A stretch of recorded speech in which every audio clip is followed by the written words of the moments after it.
Net zero by 2050, blah, blah, blah. 30 years of blah, blah, blah. And where has that led us?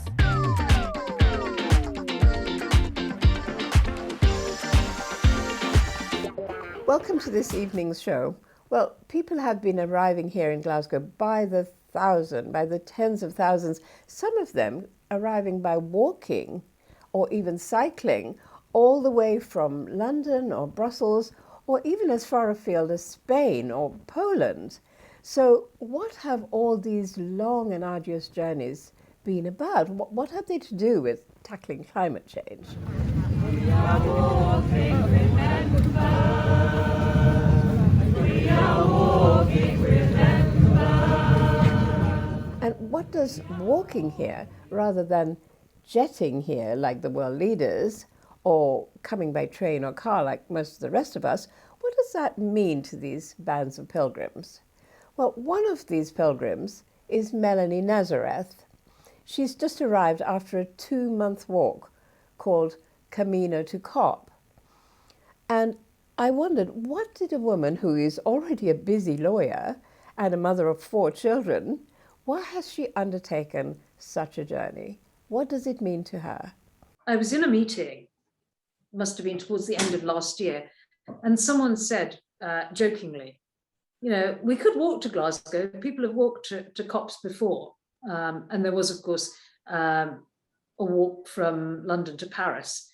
And everybody laughed, and that was kind of the end of that. But it stuck in my head, this idea. And in January, I thought, we could do this. And I was lucky enough that our walk leader, our expedition leader, Helen Locke, is a good friend of mine. And she's a DV expedition leader. So I said to her, I think it's possible. And she said, yes, we can walk to Glasgow. And if she'd said no, we wouldn't be here. But that's really how the mad idea was born. I just want to give us all a chance just to reflect on the magnitude of what's about to take place and why people are saying, I'm going to walk to Glasgow for the planet and for climate justice. And so that really is at the core of what we're doing. All the flags and the banners and the protein bars, you know, it's at the core of what we're doing is because we're grieving and concerned and worried, and we have a message to take. So this is the Extinction Rebellion Solemn Intention Statement. Let's take a moment to consider why we are here. Let's remember our love for this beautiful planet that feeds, nourishes, and sustains us. Let's remember our love for the whole of humanity in all corners of the world. Let's recollect our sincere desire to protect all this for ourselves, for all living beings, and for generations to come. As we walk today, may we find the courage to bring a sense of peace, love, and appreciation to everyone we encounter, to every word we speak, and to every action we make. We are here for all of us.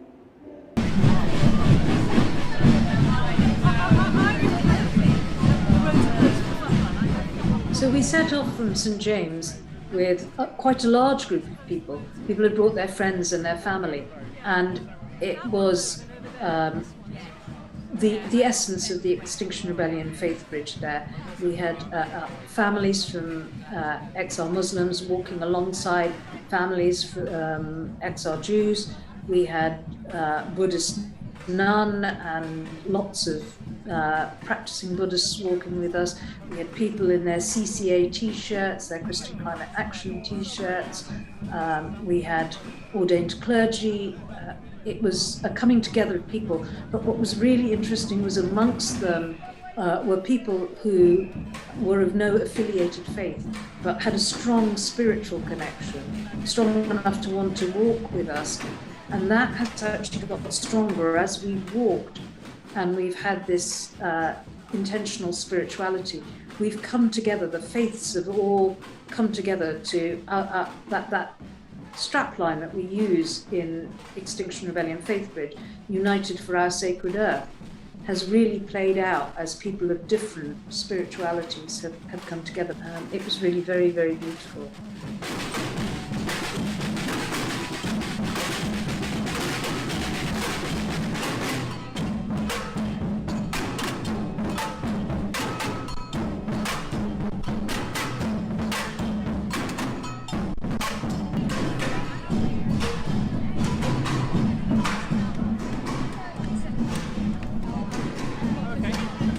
And we had a police escort because I think they were worried about us, large group trundling through the centre of London with flags and banners and drums.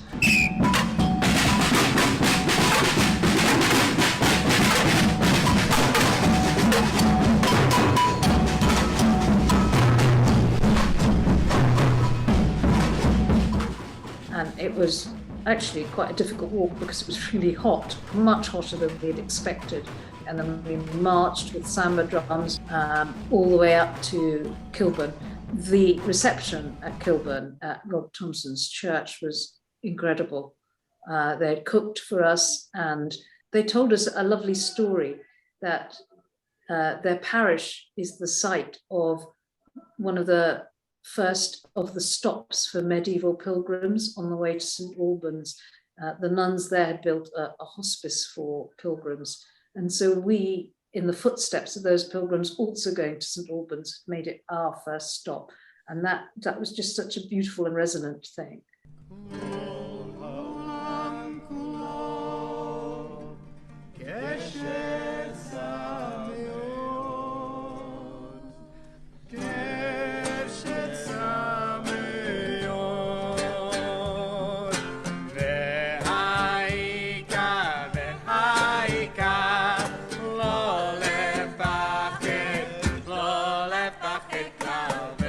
So that evening, we had a big, we had an event with world music and a beautiful song of Jewish blessing.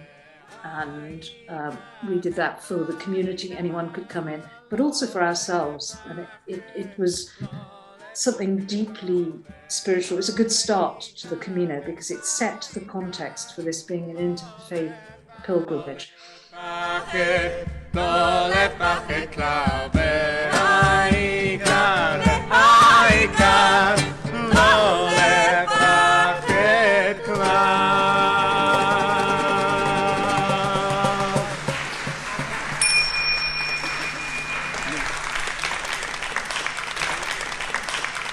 Let's go.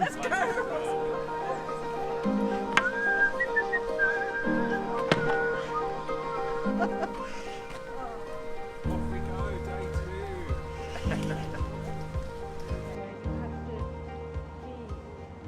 2. One of the things that we did, because you can't stop and talk to everybody you meet, is that we printed leaflets. And you could see that people were intrigued about it, and it enabled us to begin to open conversations, even if it wasn't directly with them, about the need for radical action to address the climate and for climate justice, which is an important part of what we want to talk about on this pilgrimage. And the reaction was really overwhelming because people took the leaflets. You could see them reading them. People were asking for leaflets. And I don't think I'd expected such a positive response. But I think what we've learned through our walk through the streets of London and subsequently is that actually people are really, really concerned about the climate crisis. They know that there's something really bad happening, but they're overwhelmed with that knowledge and they don't know what to do. And so when people do something like our walking to Glasgow, you get people saying, well done, you're walking for all of us. You want to say, and we do say, look, we're just ordinary people. By taking this step, this is the action that we take, but you can take action. You can take your own action in whatever sphere in life you're ready to step up. You just need to step up into your role in this time of crisis. Thank you so much for hosting us. That was really lovely. Go well. It was my 50th birthday, and I walked into an Extinction Rebellion protest on Waterloo Bridge, and there was just something about it, and I had to be on the other lines. It was like God saying to me I had to be on the other side of those lines, and that's never happened to me. I'm not that kind of person. But once I was there, I just all fell into place, because I realised that the climate crisis just amplifies all the other things that I'd had on my radar, and was the existential threat, not just to us here in the UK, but all those people I cared about in the global south, and in places that I'd grown up and where I was born. And which is where, Melanie? I was born in Kenya, in Nairobi, and then I lived most of my life in the Solomon Islands, and it just sort of like the scales fell from my eyes, because the magnitude of the climate crisis hit me, and I've never looked back. Within a few months I had cut down my workload, and then I stopped working to take a master's in theology, ecology and ethics, and to work in conjunction with that with Christian Climate Action and Extinction Rebellion. And part of that led me to the Extinction Rebellion Faith Bridge, which is our interfaith alliance. And we were talking about COP26 in January, and we were in a meeting thinking, oh, what shall we do in Glasgow? And somebody said, oh, we should walk to Glasgow, and everybody laughed. And then everybody thought it was mad, and it was mad. 450 miles ahead of us. Northward to Glasgow, both born and walk I'll be, upon the back of anyone who'll choose to carry me. Through field, village and city, day by day, from town to town, to where leaders are gathering like brooks before the storm. Ask me where I'm going, ask me what is my purpose, ask me what my name is. They call me the coat of hosts. What's the message you personally be taking? Action, not words, I think. You know, no more fossil fuels. Be the main thing for me. To deliver on your promises. Yeah. You know, we've heard a lot, haven't we? It's people know what needs to be done. It'd be good to see some action. I think it is the last best chance we've got, so it would be great to take that message home. We carry a lot of responsibility. I think a lot of people are with us in spirit. They can't be here on the road, so feels like a long way to Scotland though still. How far are you going to go personally? All the way. Yeah, all the way. Yeah, hopefully. Banning fossil fuels, I think that's the simplest message for us. And having talked about this a lot, you know, I'd like us to take one simple message up to COP. And for me, that's an end to fossil fuels. And that means that we don't have the hypocrisy of coal mines in Cumbria and drilling for oil off the coast of Scotland because it falls under an older set of rules. I think the one thing that we must try and achieve is a stop to fossil fuel investment.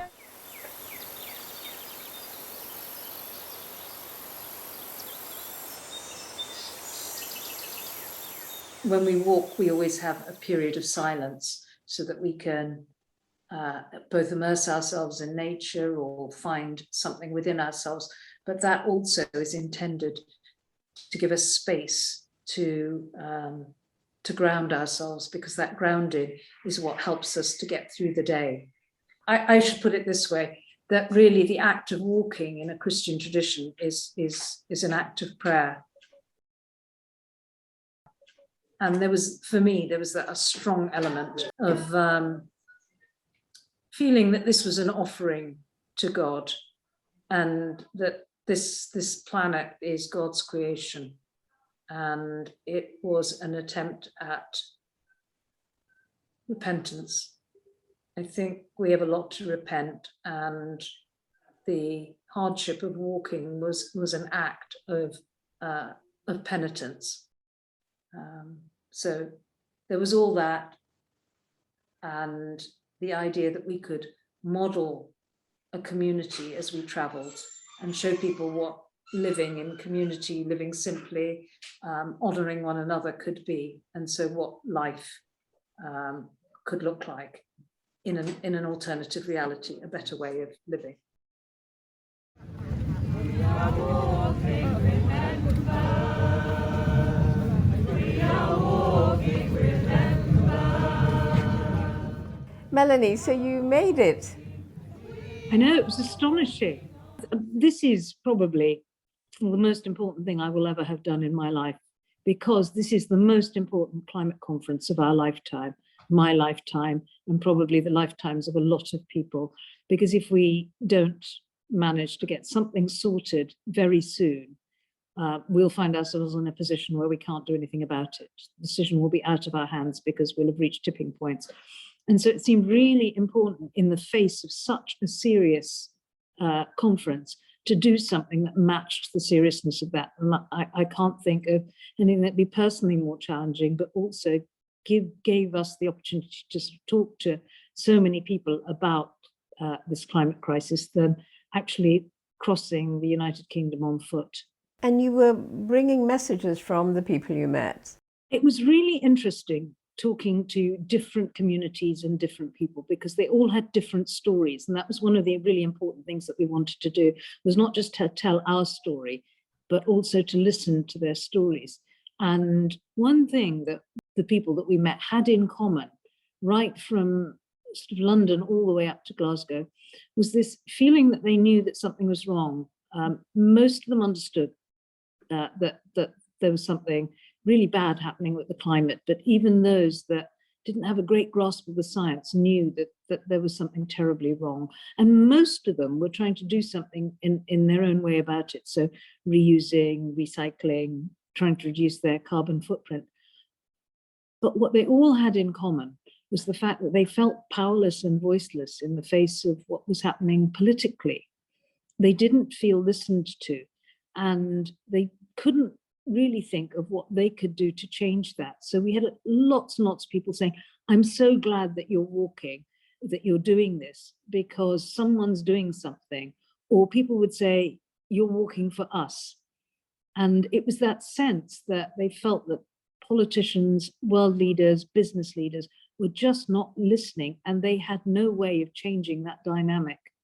So one of the things that we did when we went to talk to communities is to tell them that actually they could step into their own power. They just had to take the first step. You know, we'd never really, I found it really surprising that I could walk to Glasgow. But for me, it was taking the first step and thinking, maybe I can't do this, and then taking the second and the third, and then realizing that, yes, I probably could do this. And just asking people to think about engaging politically and then waiting and seeing how they could take the next step. And did this response change your own sense of your message? I think it made us talk much more to people about how they could step into their own power, because we've been carrying a message about climate justice. We talk a lot about the climate debt that we owe to developing countries, to the global south, who've contributed so little to using up the world's carbon budget, but have so little of it left. So we would talk to them about the moral obligation that we felt that we have to helping countries that were in the front line of climate change. But we realized that we also needed to talk to people about how they might do that, be it kind of just holding prayer vigils outside local council offices or outside MPs' offices if they were communities of faith, using prayer as a form of protest, or just somehow engaging in a political protest, even if it was writing to their MP. And we talked to them about how we had become activists. That was a strong thread that we've developed in the course of walking, was telling people how we were ordinary people and had become activists, in the hope that it would help people to see that activism wasn't something just for people on the far outer edges of concern and engagement, but was for everybody. So what you were doing was obviously something extremely obviously peaceful, just walking. But what people perhaps were worried about was what they saw as extremism was, say, the civil disobedience disruption that some of your colleagues, after all, you're from XR's Christian Climate Action Group, but other colleagues of yours in XR are doing things that people are upset by sometimes. I don't see a huge gap between what we did and being civilly disobedient. There are, I think, both are forms of non-violent direct action. I think non-violent direct action involves acting directly, using your body and doing it rooted in love. And so that is, to an extent, what we were doing. We decided to do it peacefully because we thought that was the best means of reaching the communities we wanted to talk to. But it has its place alongside a much more disruptive form of NVDA. And I'm really completely understand and I'm on board with and see the necessity for civilly disobedient action, because it can be really difficult to get your message across in the press, and it can be very difficult to get politicians to listen to you if you don't take that sort of non-violent direct action that is so disruptive. And as a Christian, I certainly think that that path is one that you can see in the Bible. There's a really strong thread of civil disobedience aligned to justice in the Bible. And so I see that as completely mandated. It's a standing up for what you think is right. So that's the first thing. But also you hope that by being arrested for doing something that you think is right, you will engage the moral conscience of the nation, that people will begin to think, look at the sacrifice that they are making in order to stand up for what is just right. And you can think about how the civil rights movement, for instance, engaged that moral conscience. And I think there can be nothing more right than standing up for humanity in this hour of crisis, and particularly for those people who are already really at the sharp end of it. You talk about being rooted in love. There seems to be a terrific sense of integrity about this, that people are in a state of commitment and meaning it kind of through and through. You mean it all the way through. And I wonder how you feel when you come across the politicians, world leaders at COP, who say a lot of things, but you know, how much do you believe that? How much integrity do you feel there is at COP? Well, the first thing I'd say is that as a person of faith, as a Christian, I think I'm called to be faithful and not called to be successful. That work is God's, not mine. But I would agree with you, there is a real difficulty in the political systems. And I think it is because of our system. It's partly our electoral system that makes short-termism a goal and is built into it, because you have to appeal to the electorate's immediate comfort. And that makes sacrifice and telling the truth and doing the hard things that we need to do much more difficult, which is one of the reasons why I'm in Extinction Rebellion, because actually the demand for a citizens' assembly seems to me to be the best possible option we've got at the moment in terms of breaking that deadlock. The thing that was quite extraordinary was the press interest, the barrage of press who wanted to take photographs and interview us and find out more about what we'd done. And it was really heartening, because you had said this was a non-violent protest, and I'd kind of said, well, actually, you know, maybe it is more akin to civil disobedience than you think. But actually, we didn't really think that it would get press attention or government attention, because we tended to think that only disruptive action did. But because I think this had been such a hard thing and such a big thing, they did turn out, and we had a lot of press coverage along the way as well. That's so interesting. And because it's always been the kind of mantra that, you know, the despair of people who wanted to be peaceful and non-violent, that you only get attention if there is violence. I mean, when you think of Gandhi's salt marches, he kind of knew there would be violence, and that would shine a light on his cause, or the cause of Quit India. And it just seems so awful that we have to have violence in order to get this attention. And if you've managed to do it without, maybe the violence in the air, the violence of climate crisis itself. Yeah, I think it was definitely connected with the fact that people are waking up to the seriousness of this. But I think it was also connected to the fact that, this has been a long journey. We walked 500 miles and it took us 8 weeks, and it's been a real commitment. And I think people kind of recognize that commitment. It's not just a commitment, it's a privilege to be able to do that. But I think that commitment was something that people acknowledged. So it was a different way of doing something that is challenging. The people who get arrested don't want to do it either. For them, that's really challenging. I can't do that, so I found another way. Mm-hmm. Well, heroism is something, again, a lot of people are courageous and you don't always see it.